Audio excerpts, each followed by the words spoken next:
I was wondering if we could start by just talking about the origin of the Global Soap Project and how it came about. Well, when I first came to the U.S., I got into a hotel and I saw 2 bars of soap in my room, which I was happy to have because I had forgotten to buy soap. And after the first day of using the little bars of soap, I put them aside thinking, you know, I'll need them for the next day, and I didn't have to buy soap. Well, when I came back that evening, they had put 2 new bars of soap.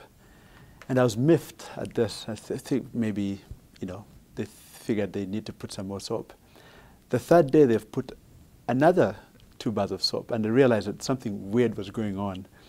And when I asked the hotel, you know, concierge, you know, where they're putting out more bars, they said, once you use those bars of soap and take them away, they put new soap automatically. So they didn't leave those soaps, which was very interesting to me. And so I called my dad back at home and I said, Dad, you would not believe what happens here. They throw away all the soap that is used only once. And my dad said, well, you know, it's America. They're wealthy, they can do that. And so we laughed about it.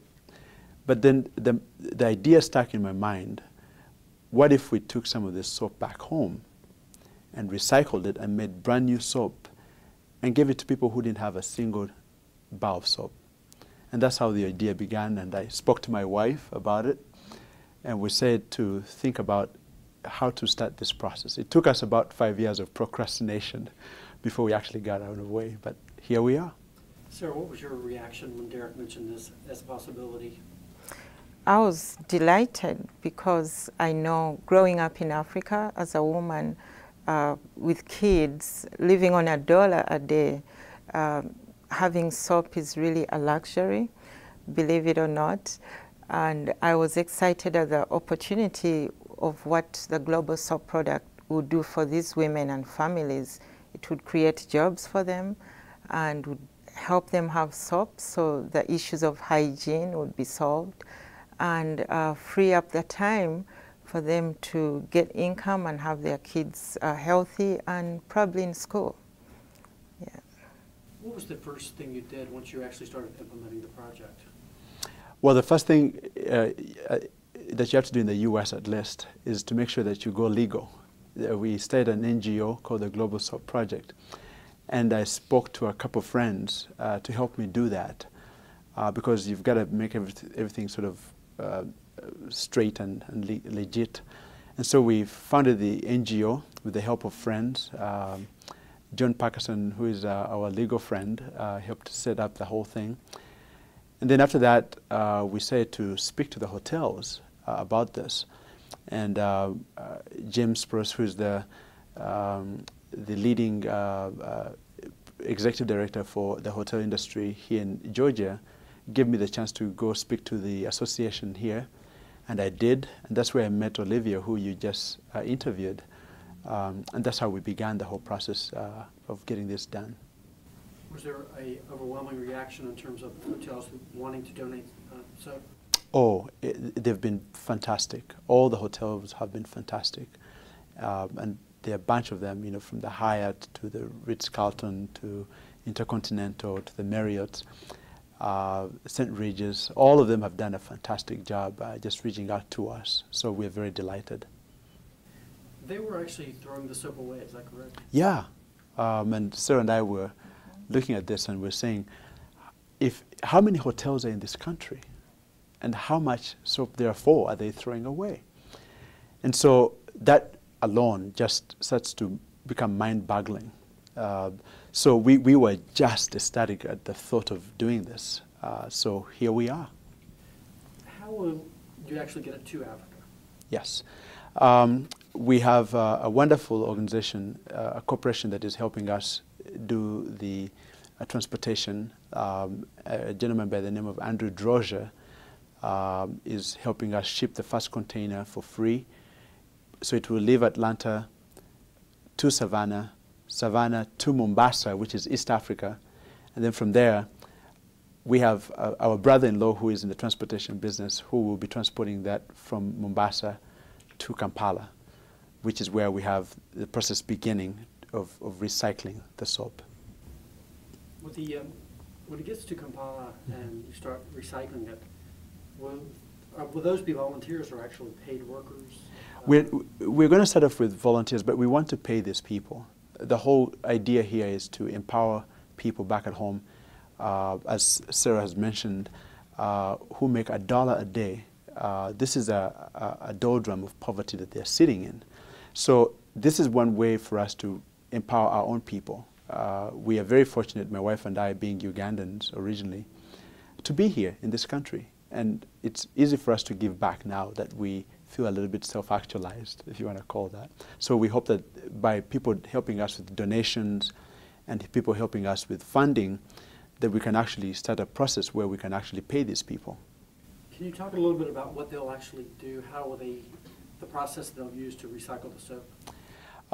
It's called rebatching or soapification, if you want to call it that. But what happens is that when the soap gets there, it has to be sorted. And it's sorted by hotel, because every hotel has different kinds of soap. And once it's sorted, then we move out the bad soap, what we call bad soap, that is sort of part of the process.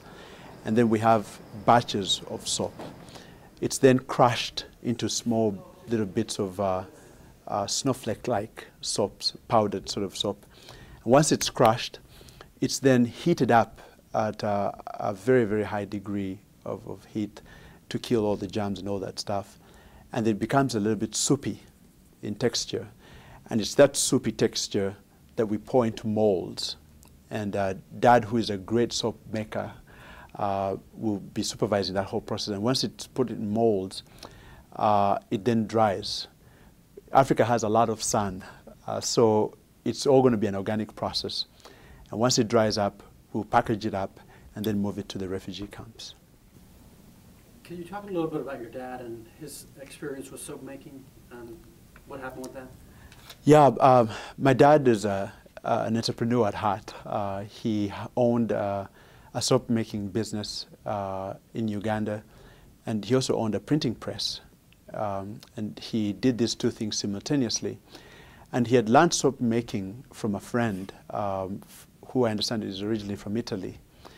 And I was about 10 years old, actually about 6 years old, when I saw him make the first batch of soap. And it was a little bit rough soap, but it ended up becoming a perfect science for him. Right about that time, there was a big war going on in Uganda. Those of you who've watched The Last King of Scotland will remember that you saw Fred Whisker depict Idi Amin. So that war is what got at us, and we left the country to become refugees in Kenya. But before then, he had actually set up this process. It was working beautifully. So we lost the business, and we lost our home and everything, and we left the country. But that's what happened. And can you talk a little bit about the reasons why soap is scarce in parts of Africa? I know income might be one thing. Mm-hmm. Are there other factors, transportation, logistics? Yes. I think the number one thing is the raw materials that go into making soap. The same raw materials that they're actually consumer products. It's food, like oil, which is made from peanuts.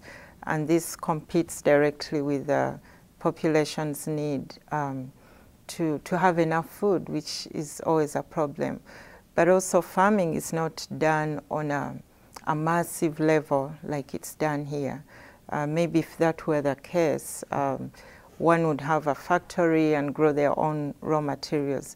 But with subsistence farming and people living on $1 a day and the same ingredients being food products, soap becomes very expensive for the manufacturers.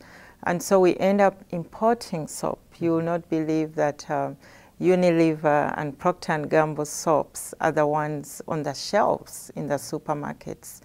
And very few people, 80% of the population, cannot afford that.